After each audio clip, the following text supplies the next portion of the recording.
At 49 years old, the son of Johnny Paycheck has remained a ghost in the background, rarely interviewed, never outspoken, and always silent about the man the world knew as a country outlaw legend. But now, after decades of holding it in, he's finally stepping into the light with a truth that's raw, emotional, and shockingly intimate. For years, fans celebrated the grit and rebellion of "take this job and shove it," but they never saw what went on behind the curtain. The shattered family, the emotional damage, the legacy passed down not through gold records, but through scars. In this first-time reveal, the son opens up not just about Johnny Paycheck, the performer, but about Donald Eugene Lytle, the flawed and fiery father who shaped his world in ways few could imagine. What he's about to share is something no one has ever heard before, and it might just change how we remember the man behind the music forever. Growing up with Johnny Paycheck as a father wasn't like anything the magazines or documentaries ever described. To the world, he was the rugged outlaw in a cowboy hat, the snarling voice behind barroom anthems and working man ballads. But to his son, he was something entirely different, a figure who could fill a room with laughter one moment and empty it with rage the next. In part 2, the son recalls his earliest memories: long nights on the road, sleeping in smoky tour buses, waking up in motel rooms across the country, and learning early on that music came before everything. He'd disappear for days, he says. We wouldn't hear from him, then suddenly he'd come home with a guitar in one hand and a bottle in the other, acting like no time had passed. What people didn't see was the instability, the chaos, the nights when fights erupted in the kitchen, or the mornings when promises made were already broken by noon. Johnny Paycheck's son never wanted fame. He never chased the spotlight. He just wanted a father who remembered birthdays and showed up when he said he would. But those days were rare. Instead, he got a father who lived like every day might be his last, sometimes on stage, sometimes in jail, and often lost in his own storm of addictions and regrets. The son remembers moments of beauty too, quiet nights when Johnny would strum his guitar and sing just for him. He had a sadness in his voice when he was alone, he recalls. It was like he was finally being honest when no one else was watching. In those moments, the outlaw mask would drop, and what remained was a man haunted by choices, chasing a kind of redemption he couldn't name. But growing up in that kind of environment leaves its mark. The son speaks openly now about how the trauma shaped him, the trust issues, the anger, the years he spent trying not to become his father while still carrying his name. And yet, for all the pain, there was pride too, a complicated pride. He was a legend, he admits, and that legacy is mine, whether I like it or not. This part of the story isn't about fame or fortune. It's about a child growing up in the shadow of a giant, and what it takes to finally step out and tell the truth. Behind closed doors, Johnny Paycheck wasn't the same man you saw on stage shouting, "Take this job and shove it." According to his son, there were two versions of his father, and the contrast between them was jarring. The crowd saw a rebel, a fire starter, a living legend, he recalls, but we saw a man battling demons so deep he couldn't even admit they were real. Part 3 of this story dives into the years when the Paycheck household teetered on the edge of collapse. Years when addiction, anger, and the pressures of fading fame tore through the walls like a tornado. As Johnny's career slowed down in the late 80s and early 90s, his drinking worsened. He didn't know how to be still, his son says. When the shows stopped, the silence was unbearable for him. The house grew quieter, but the air inside grew heavier. Arguments became routine. Apologies were hollow. And for a child trying to understand why his father would rather chase a bottle than sit down for dinner, the confusion turned into resentment. There were nights the boy would press his ear against the wall just to hear if his father had come home. Sometimes he had, sometimes he hadn't. And when he had, it wasn't always better. When he drank, he got mean, his son admits. Not violent, but mean in the way only someone who knows you deeply can be. He could break you with a sentence. And yet,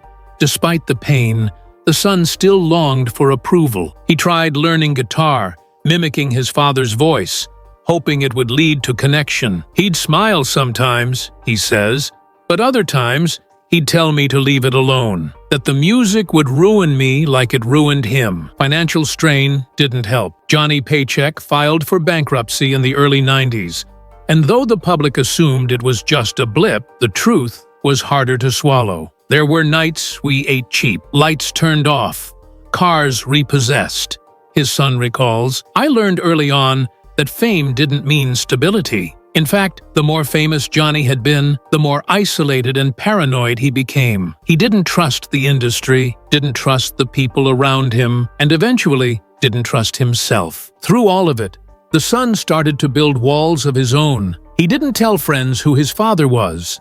He stopped inviting people over. He wanted a normal life, not one where he had to explain why his dad was on the front page for the wrong reasons again. But secrets like that don't stay hidden forever, and sooner or later, the legacy he tried to outrun would come crashing back. Part 4 explores the breaking point, when Johnny Paycheck's son could no longer carry the weight in silence. There comes a moment in every child's life when the illusion of a parent's invincibility shatters. For Johnny Paycheck's son, that moment came in a dingy hospital room in the late 90s. He looked so small, he recalls, his voice trembling. "The man I once thought could fight a bull and win. He could barely hold a styrofoam cup of water." Years of substance abuse, prison time, financial ruin, and untreated health issues had chipped away at the outlaw legend. Now, he was just a frail man in a hospital gown, waiting to be told whether his liver could last another year. This was the breaking point, the moment where anger turned into grief. But grief doesn't arrive like a soft rain. It crashes in like a thunderstorm, especially when it's grief for someone still alive. "I had so much to say," his son admits, "but every time I tried to confront him about the drinking, the missed birthdays, the paranoia, he'd shut down. He wasn't ready to look back. So instead of yelling, the son started writing. Journals, letters never sent, even songs that he swore no one would hear. It was therapy in disguise, his only way of processing the chaos that had defined his upbringing. Behind the scenes, Paycheck's health was declining fast. Diabetes, liver disease, COPD. He was forced to quit performing altogether. By 2002, he was on hospice care, and the man who once packed honky-tonks from Texas to Tennessee now needed help walking to the bathroom. "It was the first time I saw him afraid," his son says, "not of death, but of being forgotten." In those final months, father and son shared some of their most honest conversations. Late at night, after the nurses left and the world went quiet, Johnny would open up in whispers about the mistakes, the regrets, the pressure of fame that pushed him toward the bottle, and the people he pushed away. "He told me he never expected to get famous," the son recalls. "It happened fast, and once it did, he didn't know how to say no. To the gigs, to the money, to the drugs." Then came the apology. Not grand, not poetic, just a shaky hand gripping his son's and a hoarse voice saying, "I didn't mean to screw it up this bad." And in that moment, years of anger began to melt. He was finally just Dad, his son says. Not Johnny Paycheck, not the outlaw. Just a man who knew he had messed up and didn't want to die without saying sorry. The funeral that followed was both grand and intimate. Country legends showed up. Reporters lined the gates. But in the front pew, a grown son sat quietly holding back tears, mourning not just the loss of his father, but the loss of the time they'd never get back. Part 5 dives into how that grief shaped the next chapter, and how Johnny Paycheck's son finally stepped into the light with a story of his own to tell. In the quiet pause before he broke his silence, Johnny Paycheck's son began sorting through the things his father left behind. Boxes stuffed in storage units, lyrics scribbled on napkins, Polaroids from smoky bar rooms, and letters. Hundreds of letters, many unopened. Most of them were fan mail, some praising his outlaw spirit, others confessing how his music pulled them through divorces, addictions, or heartbreak. But buried among those envelopes were a few his son had never seen before. They weren't addressed to Johnny Paycheck, the star. They were addressed to Donald Eugene Lytle, the man behind the stage name. One letter in particular shook him. It was from his mother. Written in the early 80s, it revealed just how deeply she feared for Paycheck's life during his darkest spirals. She talked about sleepless nights, guns under pillows, violent outbursts, and the constant worry that she and their child wouldn't make it out unscathed. "You're too big for the bottle now," she wrote, "but the bottle still owns you." That one line haunted him. It wasn't just about addiction, it was about absence. About a man who could fill every room in the world with sound, but leave his own home silent. Reading those words forced him to confront a truth he'd buried for decades. He was angry. Angry at the myth that overshadowed the man. Angry that the public still celebrated the outlaw, but forgot the cost. Angry that the music came from pain, and that pain had a ripple effect that swallowed his childhood. But that anger cracked open something unexpected: compassion. Because tucked between those bitter memories were glimpses of a father who, in rare moments of clarity, tried to love his family the best he knew how. Old cassette tapes with Johnny talking to him as a baby. A birthday card with a $5 bill taped inside. A crumpled note in his dad's shaky handwriting. "Don't be like me, be better." And in that painful excavation of the past, Paycheck's son found something close to forgiveness. Not absolution, but understanding. A bridge between the myth and the man. Of all the places Johnny Paycheck's son avoided, it was the old family house on the outskirts of Greenfield that haunted him the most. It still stood, aged, buckling in places, overrun with ivy. But inside, the air felt frozen in a decade long gone. That's where his father's boots clunked across floorboards after 3 a.m. bar gigs. Where his mother cried behind closed doors. Where guns were kept in drawers not because of fear of the world, but because of fear of the man living there. When he finally went back, he didn't expect to find anything meaningful. But in the back of the hall closet, under a pile of old denim jackets, he discovered a metal lunchbox. Inside were cassette tapes, unlabeled, dusty, nearly forgotten. He borrowed an old player from a local pawn shop and sat in silence as he listened to his father's voice spill through the static. These weren't studio takes. These were confessions, audio letters, late-night ramblings, and in one of them, Johnny Paycheck spoke directly to him. "I know I messed up, son. I know I wasn't there when I should have been. I drank when I should have prayed. I fought when I should have stayed quiet. I left when I should have held on. But if this tape ever finds you, I just want you to know I knew you were better than me." That moment leveled him. For so long, he'd told himself that his father never cared, never apologized. But here it was, raw, private, never meant for fans or press. Just a broken man, whispering into a tape recorder, trying to make sense of the legacy he knew would follow him to the grave. Later, while cleaning the kitchen, he found a drawer filled with unopened bills and clippings from newspapers. One article was about Johnny Paycheck's 1985 prison sentence, 2 years for shooting a man in the head during an argument. Next to it, a sticky note with the words, "I lost more than freedom that day." He realized then, Johnny Paycheck wasn't hiding from the world. He was hiding from himself. And for the first time in his life, his son saw the man not as a monster or a myth, but as something far more complicated. A deeply wounded soul, trapped in a life that spun out of control. The lifestyle he sang about wasn't glamorous, it was hell. And his son had finally walked through the fire to understand it. There was a moment when Johnny Paycheck's son stood at the edge of the old back porch, looking out over the patch of dirt his father once called a backyard stage. It had no lights, no crowd, and no applause. But that's where Johnny would strum his guitar at sunset, often alone, playing to the ghosts in his memory. Neighbors said they could hear him some nights after the drinking wore off. No lyrics, just a man trying to bleed his soul out through 6 strings. And now, decades later, his son stood in the same spot, guitar in hand, and played something of his own. Not for a record label, not for money, just to feel close to the father he barely knew. What surprised him most during this rediscovery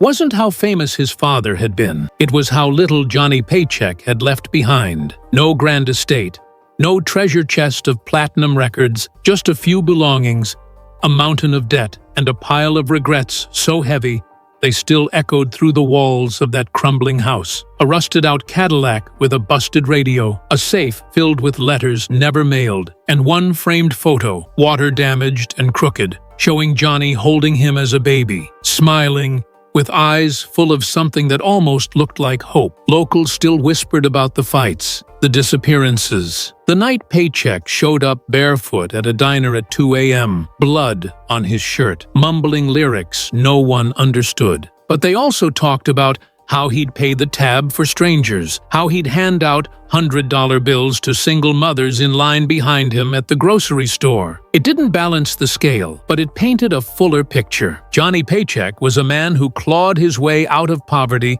with nothing but a voice, and then lost everything to the same chaos that made him famous. But now, at 49, his son had the chance to rewrite part of that ending, to take the pieces of a shattered legend and build something honest from the rubble. So he made a promise to himself. He'd finish the songs Johnny never recorded. He'd tell the stories no one wanted to hear. And most of all, he'd forgive the man who taught him everything about what to do and what never to become. Because sometimes redemption doesn't come for the sinner. Sometimes it's born in the one left behind. There was one dusty box in the attic that Johnny Paycheck's son had always avoided.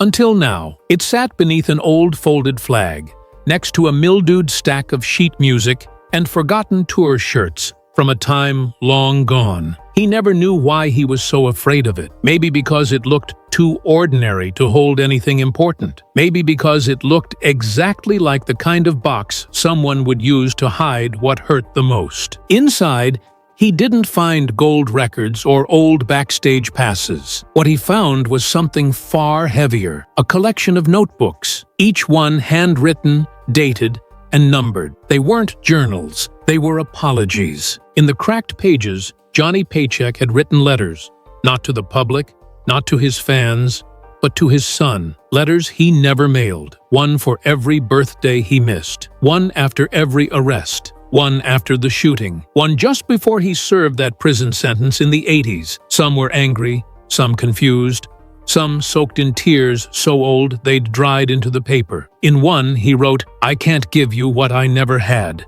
but God, I wish I knew how." In another, after a fight with Johnny Jr.'s mother, he scribbled, "If I lose him too, I'll never come back." These were the words of a man who didn't know how to father, but tried anyway, who didn't understand what he'd done until long after the damage was done. And it broke his son's heart, because buried in those pages was the kind of love that came too late. But even late, it meant something. It wasn't just closure, it was truth. His father hadn't been silent, he just hadn't been brave enough to send the letters. That night, Johnny Paycheck's son sat alone in that same attic, strumming one of his dad's old guitars, strings still rusted, neck still cracked. He played a tune built from the lyrics scribbled across those notebooks. He didn't cry, he didn't smile, he just played. Because sometimes healing doesn't look like a breakthrough. Sometimes it looks like finally opening a box you swore you'd never touch,